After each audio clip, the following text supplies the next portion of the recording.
तो दोस्तों कंप्यूटर की इस सीरीज में हम बात कर रहे थे, अभी कंप्यूटर्स के बारे में हमने बात कर ली, टाइप ऑफ कंप्यूटर्स की बात कर ली थी, सारी चीजें। इस वीडियो में हम बात करने वाले हैं बेसिक कंपोनेंट्स के बारे में कि कंप्यूटर में आखिर क्या क्या लगता है, और वहां से एक क्वेश्चन 100% पूछा जाता है हर एक एग्जाम में। तो भैया दोस्तों मैं भी शेयर कर देना और वीडियो आखिर तक देखना है, साथ ही साथ अच्छी लगे तो इसको लाइक कर देना है और चैनल सब्सक्राइब करना है ताकि सारी तैयारी आपके गवर्नमेंट एग्जाम्स की यही इसी चैनल पर हो जाए। तो वीडियो में हम डिस्कस करने वाले हैं बेसिक कंपोनेंट्स ऑफ कंप्यूटर की। कंप्यूटर में कौन कौन से कंपोनेंट्स हैं, क्या क्या चीजें होती हैं जिसके द्वारा मिलके कंप्यूटर बनता है, वही हम यहां बात करने वाले हैं। तो आपको पता ही होगा एक बहुत छोटा सा सिंपल सा स्ट्रक्चर होता है, जैसे आपको पता हो तो इसमें क्या होता है, ये कंप्यूटर सिस्टम है, इसमें हमने क्या किया कि भाई एक लगा दिया इनपुट, है ना, और इसमें मिल जाता है हमको आउटपुट, है ना, ये ऐसे कनेक्ट होता है। इसमें फिर और भी चीजें होती हैं, एक तो होता है कंट्रोल यूनिट सीयू जिसको कहते हैं, है ना, अर्थमेटिक लॉजिक यूनिट एएलयू जिसको कहते हैं, है ना, और इसी में मेमोरी भी होती है। क्या होती है? मेमोरी। तो इन सबको मिला के यही स्ट्रक्चर होता है एक कंप्यूटर का। क्या यही स्ट्रक्चर होता है? यही चीजें हैं आपको लिखी हुई है यहाँ पे, सीयू यानी कि कंट्रोल यूनिट। कंट्रोल यूनिट जो क्या करता है, कंट्रोल करने का काम करता है। कंट्रोल मजनू भाई, उदय भाई, कंट्रोल। तो भाई एएलयू ये होता है अर्थमेटिक। क्या? अर्थमेटिक लॉजिक लगाने वाला यूनिट, है ना, अर्थमेटिक लॉजिकल यूनिट इसको कहते हैं। इनपुट आप समझते हैं, आउटपुट समझते हैं। मेमोरी, मेमोरी के बारे में भी जानते हैं। तो इन सबको मिला के ही क्या है, कंप्यूटर बनता है। बिना इसके कंप्यूटर नहीं हो सकता। यही बेसिक कंपोनेंट होते हैं कंप्यूटर सिस्टम के, यही मैंने बताया आपको। देखो भैया इनपुट यूनिट्स हैं जो कि इनपुट प्रोवाइड कराती हैं। क्या क्या होती है इनपुट यूनिट, इसके लिए अलग से एक वीडियो में मैं पूरी इनपुट डिवाइसेस के बारे में डिस्कस करूंगा।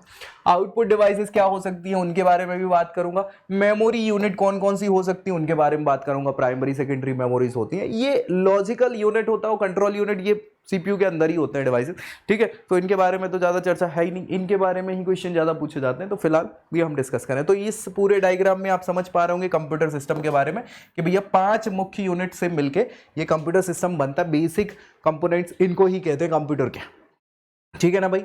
हाँ भाई, इन सब का अलग अलग काम होता है, बिना इनके कंप्यूटर काम ही नहीं कर पाएगा। तो शुरुआत से एक एक चीजों को हम डिस्कस कर लें। सबसे पहले हम बात करेंगे किसकी?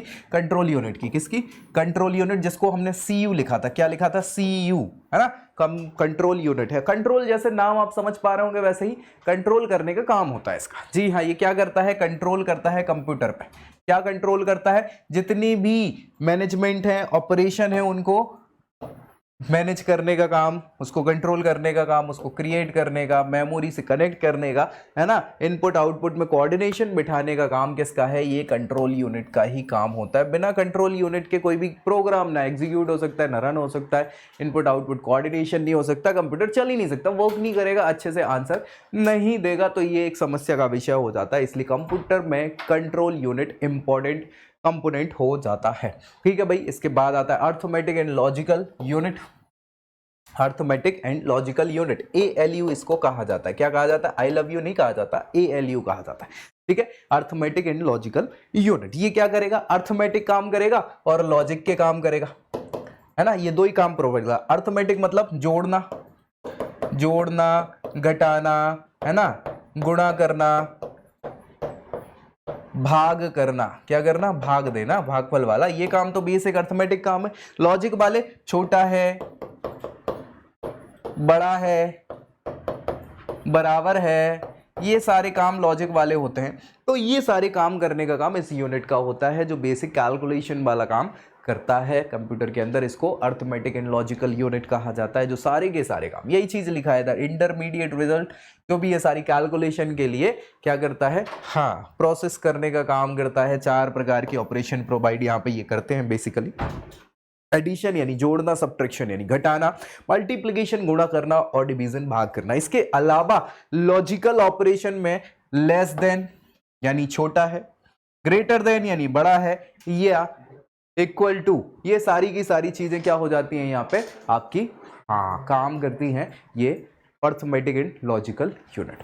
अर्थमेटिक काम ये है, लॉजिक काम ये है, ठीक है। सो ये अर्थमेटिक एंड लॉजिकल यूनिट होती है इनपुट डिवाइसेस या इनपुट यूनिट। ये वो यूनिट है भाई जिनके कारण इनपुट दिया जाता है सिस्टम में, बिना इसके तो कोई काम करेगा नहीं। हमने बात करी थी कि कंप्यूटर में खुद का दिमाग तो होता नहीं, खुद के काम खुद से करने लग जाए, सेल्फ डिपेंडेंट नहीं होता कंप्यूटर। उसको भैया डिपेंडेंसी है, उसको इनपुट डिवाइस, यूजर जब तक इनपुट नहीं देगा तब तक वो वर्क नहीं करेगा। तो इनपुट डिवाइसेस के माध्यम से ही तो हम इनपुट प्रोवाइड करा पाते हैं। तो इनपुट यूनिट होती है इसमें, कंप्यूटर बहुत इंपॉर्टेंट है। ये इनपुट यूनिट किसी भी प्रकार के ऑपरेशन को करने के लिए आवश्यक होते हैं, जिसमें कंप्यूटर सिस्टम में डेटा और इंस्ट्रक्शन को क्या किया जाता है, इनपुट दिया जाता है, और उसके बेसिस पे बाहरी वातावरण से कंप्यूटर जुड़ता है। और भाई साहब बस जैसे ही एंटर किया, डेटा अपना बाइनरी कोड में चेंज हुआ, हाँ मशीन भाषा जिसको कहा जाता है, और उसमें चेंज होके फिर क्या है, मेमोरी में डेटा पहुंचा और एग्जीक्यूशन होना चालू हुआ। और एग्जीक्यूशन के बाद बस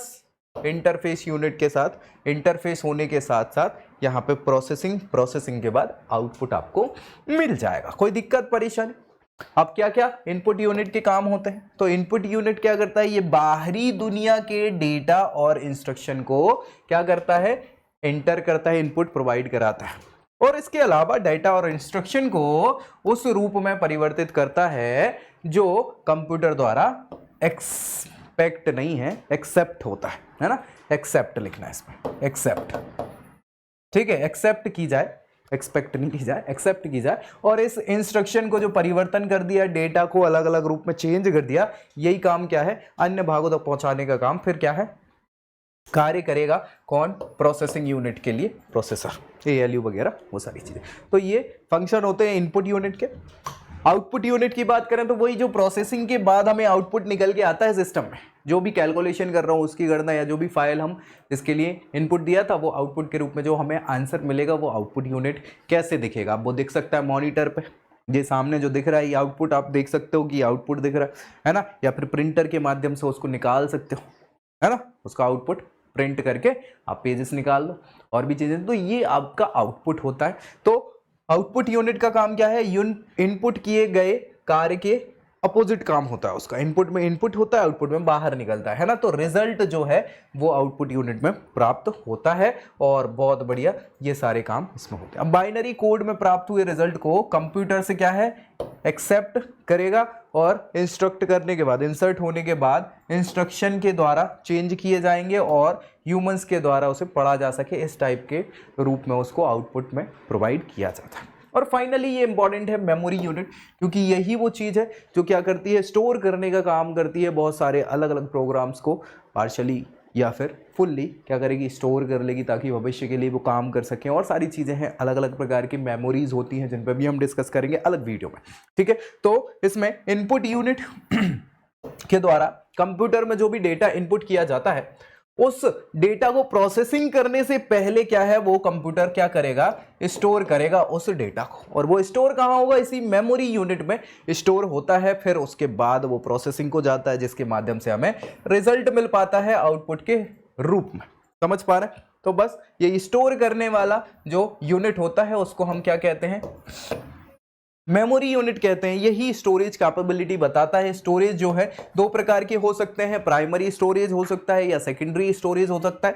प्राइमरी स्टोरेज आप सभी जानते होंगे, रैम रोम का नाम आपने सुना होगा, रैम रैंडम एक्सेस मेमोरी या रीड ओनली मेमोरी रोम, है ना। और सेकेंडरी मेमोरी में हार्ड डिस्क वगैरह, फ्लैश ड्राइव वगैरह वो आते हैं ना, पेन ड्राइव वगैरह वो सब आती हैं। इनको हम डिटेल में डिस्कस करेंगे, डोंट वरी, एक अगली वीडियो में। अभी फिलहाल तो हम जो बात कर रहे थे वो किसकी बात कर रहे थे, बेसिक कंपोनेंट्स की। तो बेसिक कंपोनेंट्स आपको पता ही है 5 होते हैं, एक तो इनपुट एक आउटपुट। ये दो इंपॉर्टेंट है। मेमोरी यूनिट जिसमें सारी चीजें स्टोर की जाती हैं, और प्रोसेसिंग के लिए क्या होगा, कंट्रोल यूनिट जो प्रोसेस करेगा यानी कि कंट्रोल करेगा सब में, और अर्थमेटिक लॉजिकल यूनिट जो कि हाँ लॉजिक और अर्थमेटिक ऑपरेशंस करेगा। इन सबको मिला के क्या है, कंप्यूटर बन जाता है। और यही इसकी बेसिक कंपोनेंट्स होते हैं कंप्यूटर के। तो बस इस वीडियो में मेरे ख्याल से इतना ही काफ़ी है। अब बाकी एक एक चीज़ पे, चाहे इनपुट यूनिट हो, आउटपुट यूनिट हो, मेमोरी यूनिट हो, इनको डिटेल में हम डिस्कस करेंगे कि कौन कौन से मेमोरी हो सकती हैं कंप्यूटर की, या इनपुट डिवाइसेस कौन कौन से होते हैं, आउटपुट डिवाइसेस कौन कौन से होते हैं। इनसे क्वेश्चन बनते हैं एग्जाम में, तो वो याद होने चाहिए। तो भाई ये वीडियो अच्छा लगे तो लाइक करना है, दोस्तों में शेयर जरूर करना है, और चैनल सब्सक्राइब कर लेना है, ताकि सारी तैयारी प्रतियोगी परीक्षाओं की यही इसी चैनल पर